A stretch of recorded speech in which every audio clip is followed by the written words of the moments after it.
খবরদার কেউ ভিডিওটি উপরে ধাক্কা দিবেন না, দেখবেন আপনার কপাল খুলে যাবে। আজকে পড়া লাগবে না, শুধু আপনি শুনবেন, কারণ আমি সই শুদ্ধ করে সূরা ইখলাস 3 বার পাঠ করব, আর আপনি শুনলেই আপনার আমল নামায় 1 খতম কোরআনের সওয়াব উঠে যাবে। তো চলুন শুরু করা যাক। তো শুরু করার আগে যদি ভিডিওটি ভালো লাগে অবশ্যই চ্যানেলটি সাবস্ক্রাইব, ভিডিওটি লাইক এবং ভিডিওটি শেয়ার করার অনুরোধ করছি। তো চলুন শুনে আসি 3 বার।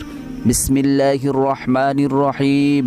قل هو الله أحد الله الصمد لم يلد ولم يولد ولم يكن له كفوا أحد بسم الله الرحمن الرحيم قل هو الله أحد الله الصمد لم يلد ولم يولد ولم يكن له كفوا أحد بسم الله الرحمن الرحيم قل هو الله أحد الله الصمد لم يلد ولم يولد ولم يكن له كفوا أحد।